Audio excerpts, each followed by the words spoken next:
Hello everyone, welcome to this YouTube channel. చాలా రోజుల తర్వాత మనం మాట్లాడడం అండి. ఈ ఛానల్‌లో అప్రాక్సిమేట్‌లీ ఒక 3-4 మంత్స్ నుండి మనం వీడియో ఏం పోస్ట్ చేయలేదు. నేను కొంచెం పర్సనల్‌గా బిజీ ఉండడం అండ్ ఇప్పుడు మనకు తెలంగాణలో ఎటువంటి నోటిఫికేషన్స్‌కి సంబంధించిన ఎగ్జామ్స్ డేట్స్ కూడా లేవు కాబట్టి కొంచెం డిలే అయింది.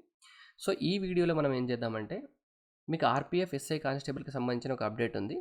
ఆ అప్డేట్‌తో పాటు నెక్స్ట్ ఇప్పుడు మనం యూట్యూబ్‌లో పోస్ట్ చేయబోయే వీడియోస్ గురించి అండ్ మీకు ఏ టాపిక్స్ పైన వీడియోస్ చేయాలో దాని గురించి డిస్కస్ చేద్దాం మనం. ఇక్కడ చూడండి, ఇప్పుడు ఆర్‌పీఎఫ్, ఎస్ఐ కానిస్టేబుల్‌కి సంబంధించిన ఒక నోటిఫికేషన్ వచ్చింది. అంటే ఇది నోటిఫికేషన్ కాదు, యాక్చువల్‌గా సర్క్యులర్ వచ్చింది ఒకటి. With in the department circular అండి ఇది. అందరూ మీకు నోటిఫికేషన్ అని చెప్తున్నారు కానీ ఇది నోటిఫికేషన్ కాదు ఇది. రైల్వే బోర్డ్ అనేది విత్ ఇన్ ది వాళ్ళ మినిస్ట్రీలోనే జోన్స్‌కి రాసిన ఒక లెటర్ ఉంది. ఆ లెటర్‌ని బట్టి మనం ఏమర్థం చేసుకోవచ్చో చూద్దాం ఇప్పుడు. అంటే త్వరలోనే దీనికి సంబంధించిన నోటిఫికేషన్ కూడా మీకు వస్తుంది అన్నట్టు. అయితే మన దగ్గర ఎస్ఐ, పీసీ కానీ, గ్రూప్ 4 కానీ రాసిన వాళ్ళు ఉంటారు కదా మీరందరూ. ఎవరైనా కొంచెంలో జాబ్ మిస్ అవుతుంది అనుకున్న వాళ్ళందరికీ ఈ ఆర్‌పీఎఫ్, ఎస్ఐ కానిస్టేబుల్ అందరూ అప్లై చేయొచ్చండి.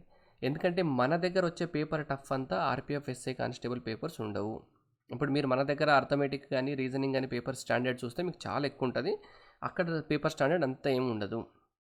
ఒక్క తేడా ఏముంటుందంటే జీఎస్లో మన దగ్గర జీఎస్ వెయిటేజ్ ఒకలాగా ఉంటే మీకు ఈ రైల్వేలు కండక్ట్ చేసే జీఎస్ వెయిటేజ్ అనేది ఇంకొకలాగా ఉంటుంది. జీఎస్లో రైల్వేలో మీకు సైన్స్కి సంబంధించిన టాపిక్స్ పైన కొంచెం ఎక్కువ క్వశ్చన్స్ వస్తాయి, కరెంట్ అఫైర్స్ అండ్ సైన్స్ పైన.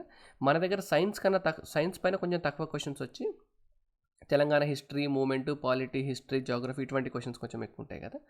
మీరు ఒక్కసారి రైల్వేకి సంబంధించిన ప్రీవియస్ పేపర్స్ చూసి మనకి జీఎస్ పార్ట్లో ఏ వెయిటేజ్ ఎలా ఉందని కనుక మీరు చూసుకున్నారనుకోండి, మీకు మ్యాథ్స్ పార్ట్ అండ్ రీజనింగ్ పార్ట్లో మన పేపర్ కన్నా టఫ్ అయితే ఈ పేపర్స్ ఉండవు 100%. జీఎస్ పార్ట్లో కూడా పేపర్ టఫ్ ఏమి ఉండదు, బట్ వెయిటేజ్ మారుతుంది. మన దగ్గర ఉన్న వాటికన్నా ఇక్కడ వెయిటేజ్ మారుతుంది. సో ఇప్పుడు మీరు వీటికి ప్రిపేర్ అవుతే మీరు చాలా దగ్గరలో ఉన్నారు కాబట్టి ఇది కూడా మీకు జాబ్ వచ్చే ఛాన్స్ ఉంటుంది. సో ఇప్పుడు ఈ సర్క్యులర్ గురించి ఏం మాట్లాడుతుందో ఒకసారి చూద్దాం. ఈ సర్క్యులర్లో దేని గురించి డిస్కస్ చేస్తున్నారో ఇక్కడ చూడండి. ఇది రైల్వే బోర్డు ఎవరికి రాసిందంటే principal chief security commissioner RPF, మళ్ళీ ఆల్ జోనల్ రైల్వేస్. ఎందుకంటే మీకు ఎగ్జామ్ కండక్ట్ చేసేది జోనల్ రైల్వేస్ కాబట్టి వాళ్ళకి ఈ లెటర్ రాయడం జరిగింది. ఈ లెటర్లో వీళ్ళు ఏం చెప్పినారంటే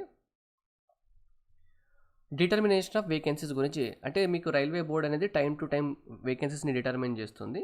ఈ రౌండ్లో ప్రస్తుతానికి ఉన్న వేకెన్సీస్ ఎంత ఉందంటే ఒక 2000 ఏమో కానిస్టేబుల్, 250 ఏమో ఎస్ఐకి సంబంధించింది మేము ఇప్పుడు నోటిఫికేషన్ ఇవ్వబోతున్నాం, వీటిని మేము భర్తీ చేస్తామని ఈ సర్క్యులర్లో ఉందండి. సో ఇప్పుడు ఈ సర్క్యులర్ మొత్తాన్ని మీరు ఒక పీడిఎఫ్ మీకు గూగుల్లో కూడా అవైలబుల్ ఉంది. నేను మీకు టెలిగ్రామ్ ఛానల్లో కూడా నేను పోస్ట్ చేస్తాను. అదొకసారి మీరు చదవండి. దీంట్లో ఉన్న ఇంపార్టెంట్ విషయాలు నేను చెప్తానండి మీకు ఎగ్జామ్ ప్రాసెస్ ఏముంటుందంటే రిక్రూట్మెంట్ ప్రాసెస్లో ఎగ్జామ్ ఏ రకంగా ఉంటుందని సేమ్ మీకు ఎస్ఐ కానిస్టేబుల్ ఉన్నట్టే. ఎస్ఐలో మీకు ప్రిలిమ్స్ ఉంటుంది, మెయిన్స్ ఉంటుంది, బట్ ఇక్కడ ఒకటే ఎగ్జామ్ ఉంటుంది. ప్రిలిమ్స్, మెయిన్స్ అని ఏమి ఉండదు. కంప్యూటర్ బేస్డ్ టెస్ట్ ఒకటి ఎగ్జామ్ ఉంటుంది.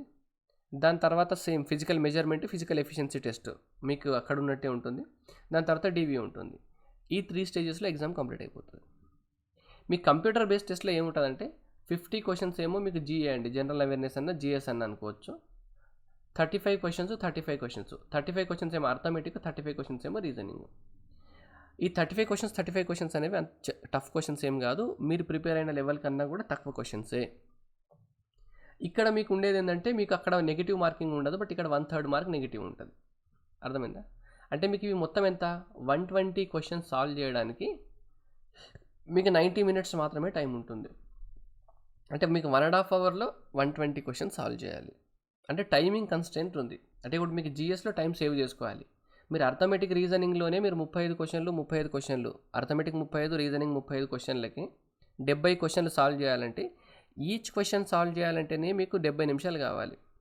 ఇంకా మిగిలిన 20 మినిట్, ఈచ్ క్వశ్చన్కి 1 మినిట్ అనుకుంటే 70, మిగిలిన 20 మినిట్స్లో మీరు 50 క్వశ్చన్స్ అటెంప్ట్ చేయాలి జీఎస్. సో టైమింగ్ అనేది ఇంపార్టెంట్. ఇక్కడ పేపర్ టఫ్ ఉండదు, బట్ మీరు నెంబర్ ఆఫ్ క్వశ్చన్స్ని ఎక్కువ సాల్వ్ చేయగలగాలి విత్ ఇన్ టైంలో. ఇప్పుడు ఈ నోటిఫికేషన్లో మనకి ఇంకా ఏమేమి డీటెయిల్స్ ఇచ్చారో చూద్దాం ఒకసారి. మీకు ఏజ్ గురించి అయితే మినిమం 20 ఉండాలి, మ్యాక్సిమం 25 ఉండాలి. దేనికి? ఎస్ఐ వాళ్ళకి 18 మినిమం ఉండాలి, మ్యాక్సిమం 25 ఉండాలి కానిస్టేబుల్ కోసం.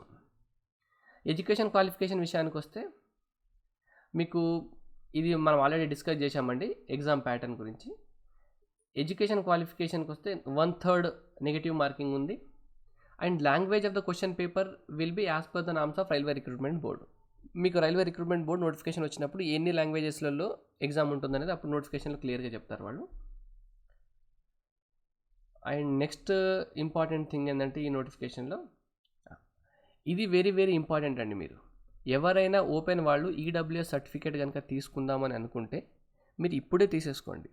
మీరు ఎగ్జామ్ అప్లై చేసిన డేట్ తర్వాత ఎగ్జామ్ రాసి క్వాలిఫై అయిన తర్వాత మీరు ఈడబ్ల్యూఎస్ సర్టిఫికేట్ కనుక తీసుకుంటే ఆ ఈడబ్ల్యూఎస్ సర్టిఫికేట్ అనేది వ్యాలిడ్ కాదండి. మీకు నోటిఫికేషన్లో ఇస్తారు ఈడబ్ల్యూఎస్ సర్టిఫికేట్ కనుక ఎవరైనా ఈడబ్ల్యూఎస్ కనుక అప్లై చేస్తుంటే ఈ డేట్ కన్నా ముందుదే ఈడబ్ల్యూఎస్ సర్టిఫికేట్ ఉండాలని చెప్తారు మీకు. ఇదే ఇష్యూ వల్ల మేము సీజీఎల్ రాస్తున్నప్పుడు మా ఫ్రెండ్కి ఈడబ్ల్యూఎస్లో మంచి జాబ్ అయితే వచ్చింది, కానీ అతనికి ఈడబ్ల్యూఎస్ కేటగిరీలో ఆ డేట్కి ముందు కన్నా డేట్కి సర్టిఫికేట్ లేదు. సో అదొక పెద్ద ఇష్యూ అయింది. దానివల్ల ఏంటంటే అతనికి ముందు జాబ్ ఉంది కాబట్టి తర్వాత జాబ్ అంటే ఫస్ట్ ఒక జాబ్ వచ్చింది, నెక్స్ట్ అటెంప్ట్లో రాసిన జాబ్లో ఈడబ్ల్యూఎస్ పెట్టి రాస్తే ఈడబ్ల్యూఎస్ సర్టిఫికేట్ లేదు, ఈడబ్ల్యూఎస్లో జాబ్ వచ్చినా అతనికి జాబ్ రాలేదన్నట్టు. సో వదులుకోవాల్సి వచ్చింది జాబ్. సో ఫస్ట్ జాబ్ కూడా బాగానే ఉంది కాబట్టి అతను ఫీల్ కాలేదు. సో ఇప్పుడు మీరు ఈడబ్ల్యూఎస్ ఎవరైనా క్యాండిడేట్స్ ఉంటే ఇప్పుడే వెళ్ళి మీరు ఈడబ్ల్యూఎస్ సర్టిఫికేట్ తీసేసుకోండి. ఇప్పుడు ఈడబ్ల్యూఎస్ సర్టిఫికేట్ తీసుకుంటే ఏమవుతుందంటే మీకు తర్వాత ఎప్పుడు కావాలనుకున్నా కూడా ఈ ఈడబ్ల్యూఎస్ సర్టిఫికేట్ని మీరు రిఫరెన్స్గా పెట్టి తర్వాత ఎన్నిసార్లు అయినా మీరు తీసుకోవచ్చు. సో ఇబ్బంది ఉండదు. సో ఫస్ట్ మీరు ఈ పని కంప్లీట్ చేసుకోండి. సో ఇప్పుడు మీకైతే ఎగ్జామ్ ప్యాటర్న్ గురించి ఏ డీటెయిల్స్ ఉన్నా మీకు ఈ పీడిఎఫ్లో మీరు క్లియర్గా చదవండి. దీంట్లో మీకు హైట్ గురించి కానీ మీ చెస్ట్ గురించి కానీ ఎంత మినిమం ఉండాలి, ఎంత ఎక్స్పాన్షన్ అవ్వాలి, అవన్నీ డీటెయిల్స్ మీకు ఈ పీడిఎఫ్లో ఉన్నాయి. నేను ఈ పీడిఎఫ్ని మీకు మన టెలిగ్రామ్ ఛానల్లో పోస్ట్ చేస్తాను, ఒకసారి అక్కడ చూడండి. అండ్ ఇన్ని రోజులు మనకి ఏంటంటే ఈ ఎగ్జామ్స్ డేట్స్ క్యాన్సిల్ అవ్వడము, ఇంకా ఎగ్జామ్స్ డేట్స్ రాకపోవడము, ఇది అనేది చాలా పెద్ద స్ట్రగుల్ ఎవరికైనా. మనం ఒక ఎగ్జామ్కి ప్రిపేర్ అవుతున్నప్పుడు ఎగ్జామ్ ఎప్పుడు ఉంటుందో తెలియనప్పుడు, ఉన్నా కూడా అది కరెక్ట్గా జరగదో తెలియనప్పుడు కొంచెం అన్సర్టనిటీ అనేది ఉంటుంది మనకి.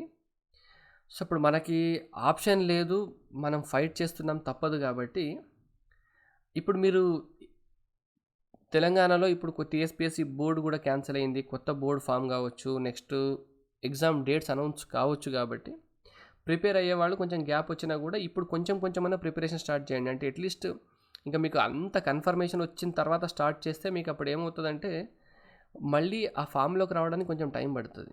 అట్లీస్ట్ ఇప్పుడు స్టార్ట్ చేస్తే ఫామ్లోకి రావడానికి ఆ డేట్స్ అనౌన్స్ అయ్యే టైంకి అట్లీస్ట్ మీరు ఫామ్లోకైనా వచ్చి ఉంటారు.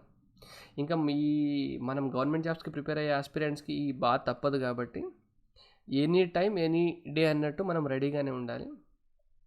సో ఇప్పుడు దీని తర్వాత కూడా నేను మన ఛానల్లో రెగ్యులర్గా వీడియోస్ పోస్ట్ చేయడానికి ట్రై చేస్తాను అర్థమెటిక్కి సంబంధించి. ఇప్పుడు మనకి సెంట్రల్ గవర్నమెంట్ కూడా మెయిన్గా మనందరి కోసం రైల్వేస్కి సంబంధించిన జాబ్స్, ఇప్పుడు ఫ్యూచర్లో మీకు ఎస్ఎస్సి జీడీ ఎగ్జామ్ కూడా ఉంది, చాలామంది అప్లై చేసి ఉంటారు.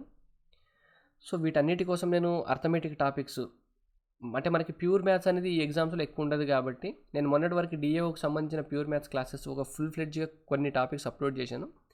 అవి కూడా నేను మీకు డిఏఓ డేట్ రాగానే అవి కూడా స్టార్ట్ చేసేస్తా చెప్పడం. ప్రస్తుతానికి రైల్వేకి సంబంధించి ఎస్ఎస్సి జీడీకి సంబంధించింది మనకు అర్థమెటిక్ కోర్ కాబట్టి ఈ పర్సంటేజ్, ప్రాఫిట్ అండ్ లాస్ వీటికి సంబంధించింది వీటిపైన వీడియోస్ చేయడానికి ట్రై చేస్తాను. మీకు ఇంకేమన్నా కావాల్సి ఉందా, దేనిపైన గైడెన్స్ కావాలి, ఏదైనా టాపిక్ పైన వీడియో కావాలంటే మీరు కామెంట్లో చెప్పండి, నేను ట్రై చేస్తాను. ఈ వీడియోలో ఇంతే అండి. Thank you so much for watching this video. మనం నెక్స్ట్ ఇంకా టాపిక్స్ డిస్కస్ చేస్తూ, కాన్సెప్ట్ డిస్కస్ చేస్తూ నెక్స్ట్ వీడియోస్ చేసుకుందాం. Thank you so much.